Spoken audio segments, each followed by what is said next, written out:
ನಮಸ್ತೆ ರೈತ ಬಾಂಧವರೇ. ನಮಸ್ತೆ. ನಾವು ದಾವಣಗೆರೆ ಜಿಲ್ಲೆ ಜಗಳೂರು ತಾಲೂಕು ಕೊಂಡು ಕುರಿಯ ನಾಡಾಗಿರ್ತಕ್ಕಂತಹ ಅಗಸನಹಳ್ಳಿ ಅಂತಕ್ಕಂಥ ಒಂದು ಗ್ರಾಮದಲ್ಲಿದ್ದೀವಿ. ಇತಿಹಾಸ ಪ್ರಸಿದ್ಧ ದೇವಸ್ಥಾನ ಅಗಸನಹಳ್ಳಿ ಸುಬ್ರಹ್ಮಣ್ಯ ಸ್ವಾಮಿ ಅಂತಕ್ಕಂಥ ಒಂದು ದೇವಸ್ಥಾನದ ಸನ್ನಿಧಿಯಲ್ಲಿ ನಾವು ಇದ್ದೀವಿ. ಸುಮಾರು ರಾಜ್ಯ ಮತ್ತು ಅಂತಾರಾಜ್ಯದಿಂದ ಇಲ್ಲಿ ಸಾವಿರಾರು ಭಕ್ತರು ಪ್ರತಿ ಅಮಾವಾಸ್ಯೆಗೂ ಕೂಡ ಬರ್ತಾರೆ.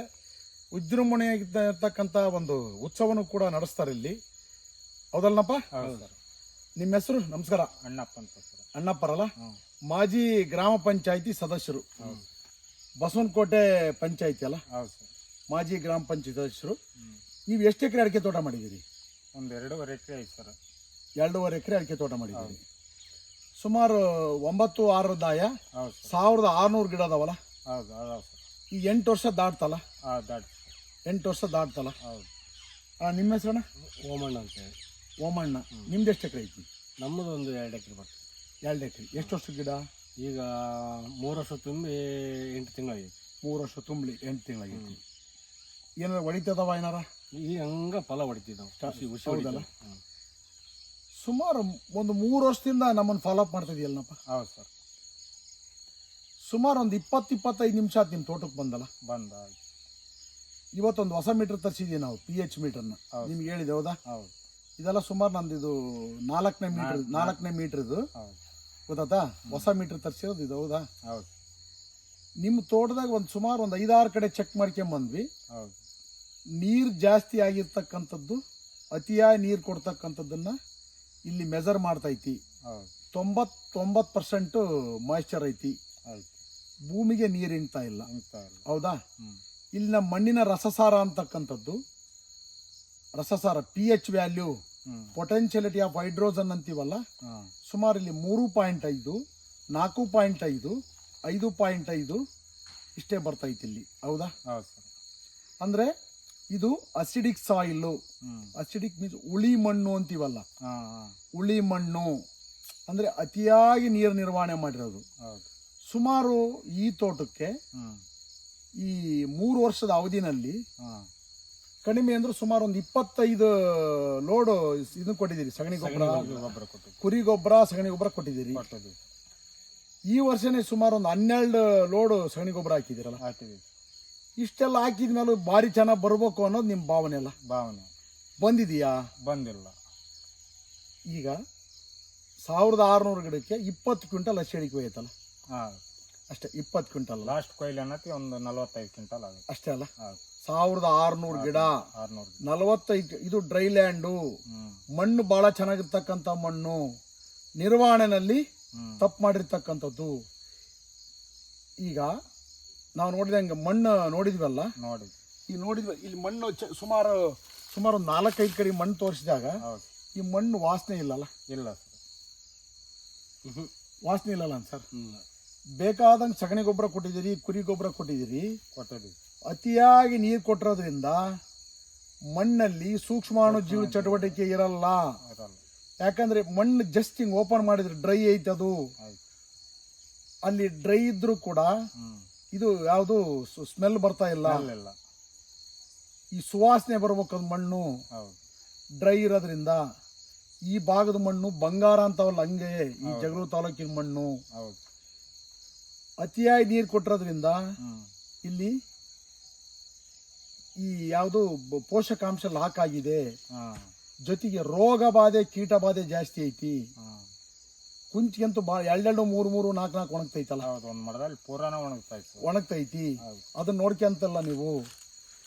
ಈ ಕಾಯಿ ಕ್ವಾಲಿಟಿ ಬರ್ತಾ ಇಲ್ಲ, ತೂಕ ಸರಿ ಬರ್ತಾ ಇಲ್ಲ, ತೂಕನೂ ಇಲ್ಲ.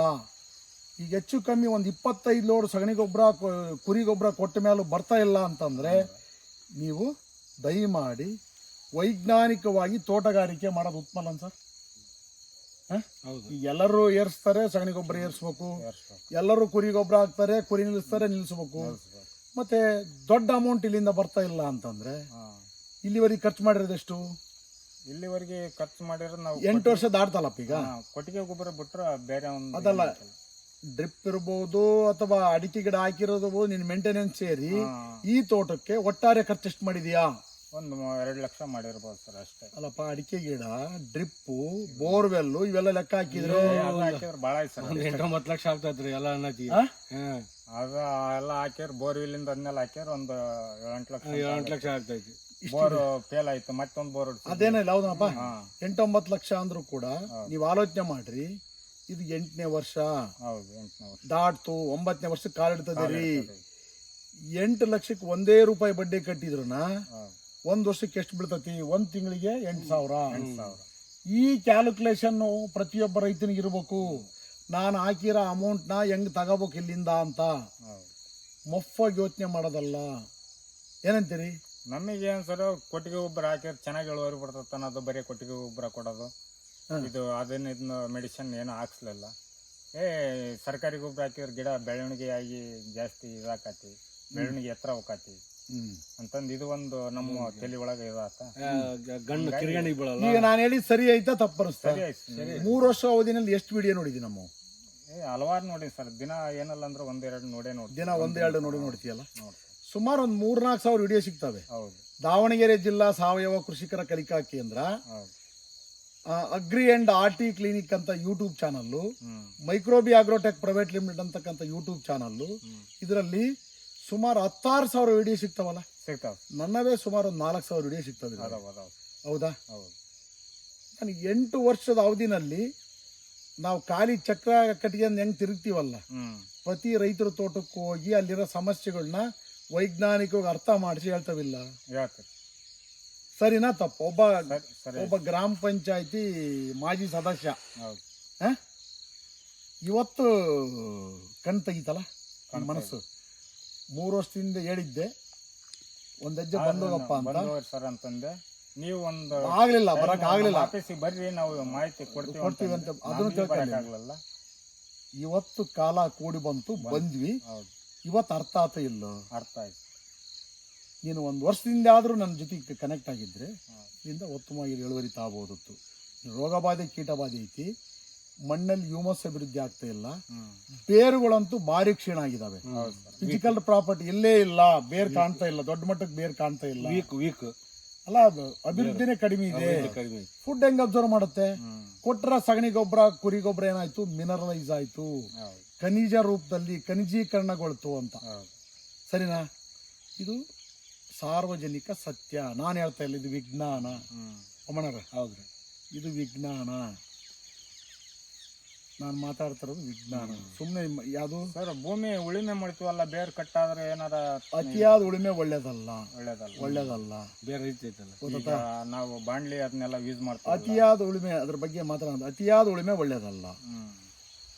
ನಮಗೆ ಕೈ ದಿಮ್ನಾಗ ಎಲ್ಲೂ ಬೇರ್ ಸಿಗ್ಲಿಲ್ಲಪ್ಪ, ಕಣ್ಣಿ ಕಾಣಂಗೆ ಸಿಗ್ಲದು. 5-6 ಕಡೆ ತೆಗ್ಸಿದ್ರು. ಹೌದನ್ ಸರ್? ಇನ್ನು ಮುಂದೆ ನಮ್ಮ ಜೊತೆಗೆ ಒಂದು ವರ್ಷ ಸಂಪರ್ಕ ತೆಗೆದುಬಿಟ್ರೆ ಇನ್ನೂ ಚೆನ್ನಾಗಾಕತ್ತೀವಿ. ಸರಿನಪ್ಪ? Thank you. ಇಡ್ತೀವಿ ಸರ್. Thank you sir. ನಮ್ಮ ಸಂಪರ್ಕ ಸಂಖ್ಯೆ ದಾವಣಗೆರೆ ಜಿಲ್ಲೆಯಿಂದ ಹಾಗೂ ಜಗಳೂರು ತಾಲೂಕಿಂದ 9972699813. ಮಹಾದೇವಪ್ಪ ಮಣ್ಣು ಪುನರುಜ್ಜೀವನ ಸಲಹೆಗಾರರು, ವಿದ್ಯಾರ್ಥಿ ಭವನ್ ಸರ್ಕಲ್ ಹತ್ತಿರ, ಅಂಬಿಕಾ ಡಿಸ್ಟ್ರಿಬ್ಯೂಟರ್. ಇದರಲ್ಲಿ ಸಂಪರ್ಕಿಸಿ ಹೆಚ್ಚಿನ ಕೃಷಿ ಕೌಶಲ್ಯಾಭಿವೃದ್ಧಿ ತರಬೇತಿ ಹಾಗೂ ಮಾಹಿತಿ ಹಾಗೂ ಜೈವಿಕ ಗೊಬ್ಬರಕ್ಕಾಗಿ ಹಾಗೂ ಜೈವಿಕ ತೋಟಗಾರಿಕಾ ಅಭಿವೃದ್ಧಿಗಾಗಿ. ಇವ್ರದ್ದೊಬ್ಬರದೇ ಸಮಸ್ಯೆ ಅಲ್ಲ, ಈ ಭಾಗ ಮತ್ತು ದಾವಣಗೆರೆ ಜಿಲ್ಲೆನಲ್ಲಿ ಪ್ರತಿಯೊಂದು ತಾಲೂಕಲ್ಲೂ ನಾವು 16 ಜನ ರೈತರನ್ನ ದಿನಾಲೂ ನೋಡ್ತಾನೆ ಇರ್ತೀವಿ. ಇಳುವರಿ ಕಡಿಮೆ ಆಗ್ತಕ್ಕಂಥದ್ದು, ಮಣ್ಣಿನ ಬಗ್ಗೆ ಪರಿಜ್ಞಾನ ಇಲ್ಲದೆ ಇರತಕ್ಕಂಥದ್ದು, ಅಜ್ಞಾನದ ಕೃಷಿ ಮಾಡ್ತಕ್ಕಂತಹ 100 ರೈತರು ನಮಗೆ ಒಂದೊಂದು ತಿಂಗಳಲ್ಲಿ ಸಿಗ್ತಾರೆ. ಬಟ್ ಒಂದೇನಾಗುತ್ತೆ ಅಂತೇಳಿದರೆ, ಮಣ್ಣನ್ನು ಅರಿತು ಭೂಮಿ ತಾಯಿಯನ್ನು ಪ್ರೀತಿಸ್ತಕ್ಕಂಥ ಒಂದು ಗುಣವನ್ನು ಬೆಳೆಸ್ಕೊಳ್ರಿ ಅಂತಕ್ಕಂಥದ್ದು, ಹೆಚ್ಚು ಸಾವಯವ ವಸ್ತು ಮಣ್ಣಿ ಸೇರಿಸ್ತಕ್ಕಂಥದ್ದು, ಆದಷ್ಟು ಕನಿಷ್ಠ ವರ್ಷಕ್ಕೆ ಒಂದು ಬಾರಿ ಆದರೂ ಕೂಡ ಮಣ್ಣಿನ ಪರೀಕ್ಷೆಯನ್ನು ಮಾಡಿಸ್ರಿ ಅಂತಕ್ಕಂಥದ್ದು ನಮ್ಮ ವಿಚಾರ. ಸುಮಾರು 16 ಲೋಡು 106 ಲೋಡು ಸಗಣಿ ಗೊಬ್ಬರ ಕೊಡ್ತಕ್ಕಂಥದ್ದು, ಅತಿಯಾಗಿ ಕೋಳಿ ಗೊಬ್ಬರ ಕೊಡ್ತಕ್ಕಂಥದ್ದು, ಮೌಲ್ಯವರ್ಧನೆ ಮಾಡದೇ ಇರತಕ್ಕಂಥ ಗೊಬ್ಬರ ಕೊಡ್ತಕ್ಕಂಥದ್ದು, ಇವೆಲ್ಲವೂ ಕೂಡ ಅವೈಜ್ಞಾನಿಕ ತೋಟಗಾರಿಕೆಗೆ ರಹದಾರಿ. ದಯಮಾಡಿ ರೈತ ಬಾಂಧವರೇ, ರೋಗ ಬಾಧೆ, ಕೀಟ ಬಾಧೆ ಇವನ್ನೆಲ್ಲ ಅವಾಯ್ಡ್ ಮಾಡಬೇಕು ಅಂದರೆ ಮಣ್ಣಿನ ಫಲವತ್ತತೆ ಹಾಗೂ ಸಾವಯವ ಇಂಗಾಲ ತುಂಬ ಮುಖ್ಯ.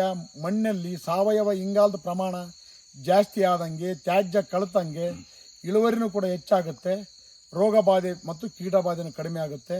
ಆದಷ್ಟು ಜೈವಿಕ ತೋಟಗಾರಿಕೆ ಒತ್ತು ಕೊಡ್ರಿ ಅಂತಕ್ಕಂಥದ್ದು ನನ್ನ ವಿಚಾರ. Thank you very much. ಈ ಊರಿನ ಗ್ರಾಮಸ್ಥರಿಗೂ ಹಾಗೂ ಸುಬ್ರಹ್ಮಣ್ಯ ಸ್ವಾಮಿ ಮತ್ತು ನಮ್ಮ ಅಣ್ಣಪ್ಪ ಅವರಿಗೂ ವಾಮಣ್ಣರಿಗೂ ಧನ್ಯವಾದಗಳು. Thank you.